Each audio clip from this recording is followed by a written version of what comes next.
Hey there, welcome to the Leadership Snapshot Podcast. I'm your host, Dr. Sarah Andrews. Each episode, we interview leaders who share their biggest leadership challenge or the best advice that they have for growing as a leader. So stick around, we have plenty of people to talk to. All right, hi everyone.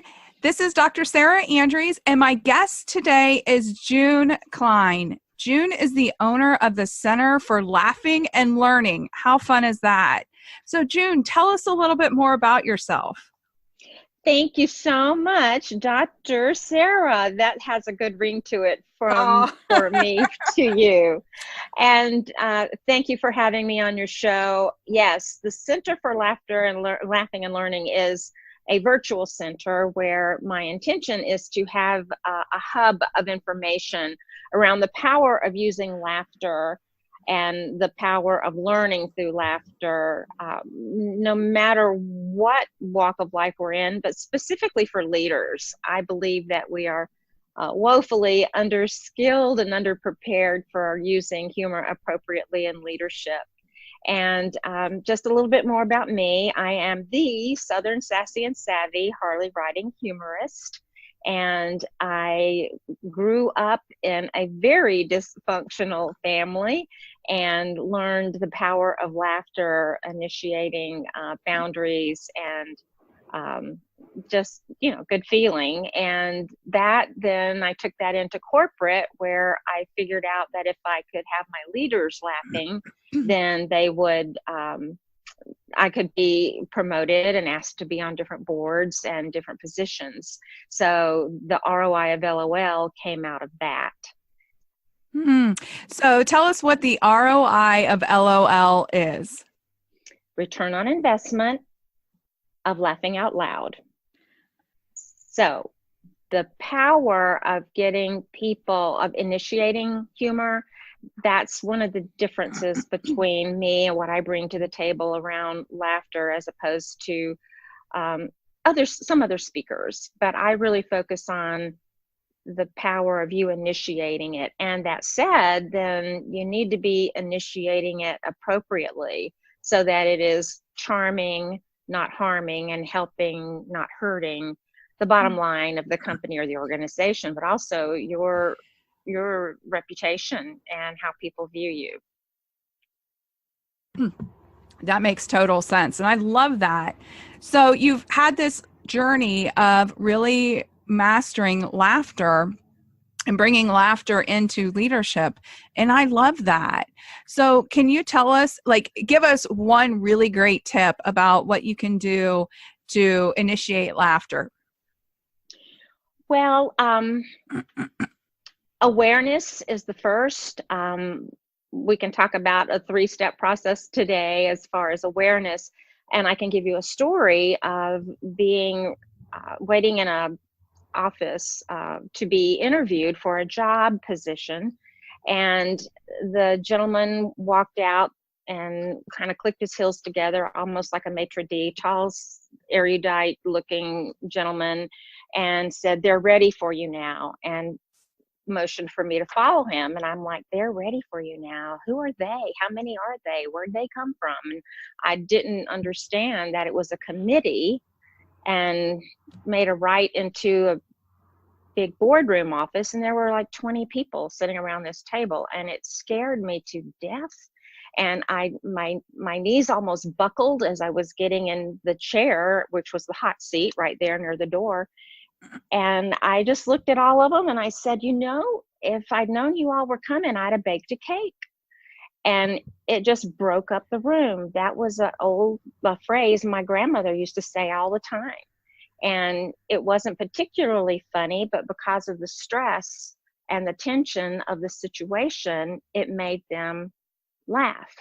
So the backstory is, I found out after I had the job, was they kept saying, "Go back to the funny one.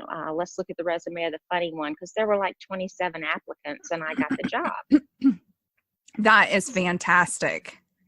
Well, that's a prime example of awareness and giving yourself, awareness. I have people go ape all the time when I'm in a corporate setting. One of the opening icebreakers I do is have people go ape, which makes some people very nervous and very unhappy.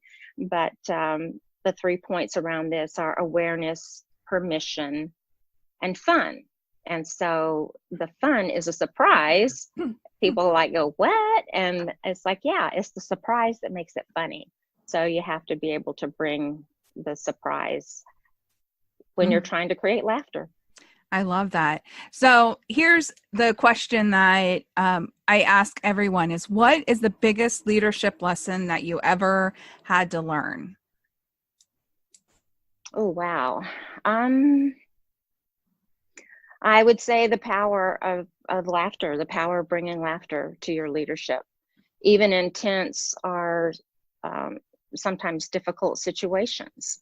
So laughter, again, it is the power of initiating laughter. Cool. And what advice would you give to a leader who is just like starting to become a leader? So they're not fully like CEO, but they're entry level, and they want to continue to grow and become a leader who makes an even bigger impact. What advice would you give that person? The number one complaint that I hear, and specifically for women, and what I didn't say earlier is my focus is really on pre through postmenopausal women.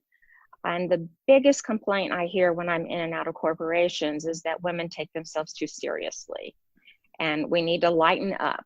And it's that good old boy syndrome of we're trying to fit into their mold still. Sometimes I think it's much better today, especially with all the movements and the leadership that women are taking on and stepping into.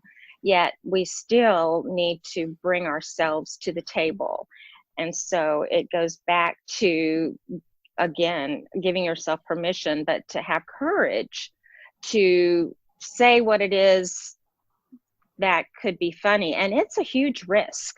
I have 21 humor tips that people can go to my website and download for free there. And it's all about, and one of them is risk and being willing to go for it, even though it can be terrifying. So another story is a time that I was in a meeting with the vice president of the bank that I worked for, and I was outpost one.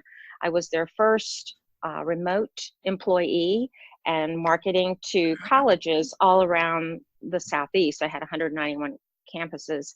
And one of the other lenders had gone out of business, was going to go out of the student loan market, which is what I was in, student financial aid, student loans. And they were stopping their program. So there were 4 amazing women that I knew, and we were trying to expand ours. And I was trying to get the senior VP to understand that this is a good time to bring on someone. And he let me know very quickly that it wasn't, that we wouldn't be doing that. And I argued for it a little bit. So the next morning he came in and he said, well, I've decided, today I wore my asbestos underwear standing in a group of people, and he's looking at me, and I said, well, that's great because today I'm wearing Depends. And it just cracked up. So do you see the risk that Right. I had to take there? And I just had to go for it. And not everybody will, especially starting out. So I would say, yeah, you have to tread. It's really interesting. I think it comes from your gut when you know, go for it. And, sometimes it can fail, and that's where appropriate or inappropriate. But I think if you say it with conviction, and the other point I want to make is, did you see how it was pointed in? I mean, he started it. He's the one that said something. And so for me, the pointing in, it made it okay because I wasn't pointing out my humor, which can be very, very damaging and harmful to relationships. Right. That makes perfect sense. So, what exciting things are you working on for the remainder of 2019? We've got 9 months left. Oh, it's giving birth. It's like giving birth, isn't it? In that 9 months. I am so excited about all the things that I have going on. Number one is I just launched an initiative online that is, I mentioned earlier, pre through postmenopausal women. So that's the group.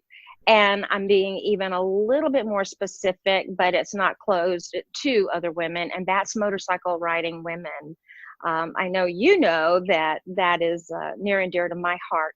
And a couple of years ago, I started doing a program at the Stillhorse Sisterhood motorcycle riding summits, and was called Brass Bra Woman. And BRASS stands for these 5 actions to take no matter what, whatever the situation is. If you will just go, remember BRASS, and do accordingly, you can pull yourself out of pretty much any overwhelm or overstressed situation. And so the BRASS stands for, the first B is for breathe. It's amazing how, excuse me, how shallow our breathing gets when we're afraid or concerned or in a tense situation. So just remember 4 in, hold for 4, release for 8. And if you'll do that 4 times, I know, goodness, we're both Foggy today. Yeah. Yeah, and we're not even in the same area of the world, but yeah. So the breathing is extremely important that you breathe, it turns out. And then the R, breath, BR, yeah, I have to spell it every time, is to relax. And just notice where your tension is. And sometimes we're wearing our shoulders up on our earlobes. And so just by knowing to relax into the situation, whatever it is, relax a little more. Specifically, like in traffic, if you're going to be late and you're going crazy, I've just gotten to where I can say breathe and relax, and I'll slow down my thoughts, slow down driving. I'm not as anxious to get wherever I'm going to get there in the perfect and right time. And then allow is just to allow whatever the situation is. Maybe can't change it. So by allowing it, it's that, oh shoot, what's the name of the keto, where you go with the energy instead of away from it? I've totally forgotten the term, but it's a martial art kind of move where you don't resist, you go with. And so that's the kind of allowing. And some people think allowing is giving up, and it's certainly not. It's just being present with what is. So then the twist there is the first S, which is to see it the way you want it. See it. So in your brain, in your mind, vision board it, whatever it takes. I'm a tactical person, so I do love the vision boards, but it goes a step beyond that. It's feeling what it would be like, what it will be like when that process, when you do get to see it, you get to step into that as it is, as it already is. And then the last S is for say it, because you have to claim it, and you have to claim it verbally. Now the caution and caveat to that is you'll need to be a little careful who you share it with, because not all family and friends are excited about your growth and your success. Have you noticed that? Yeah. Isn't that a shame? Yep. And it's real. It is. And it's so sad because, at least for me, you know, that when people are coming from there and they're not happy for you and they're not excited for you, the truth is they're probably not very happy and excited for themselves, which is the piece that I think is super sad. Exactly. And they don't know how to do it. And so many times when I'm working with women and it's like, what do you want? They don't know. We've had the want beat out of us or scared out of us or just shut down. And that's one of my reasons I love to focus on women, because we're the caretakers, the caregivers, and we lose ourselves so often in that process. And we have to, you know, stake a claim in the ground that I'm taking me back. And learning to ride was one of those moments for me. Learning to ride a motorcycle was one of the biggest, most selfish, I think, gifts that I gave myself, and the confidence that has come from that is priceless. Mm, I love it. June, thank you so much for being a part of my podcast today and coming on and talking to us about laughter and leadership and just speaking your truth to us. I loved it. Thank you so much. So, will we tell people how? If you enjoyed this podcast, make sure you subscribe so that way you can hear new podcasts that come out every week. Embrace your journey, and we'll talk to you next week.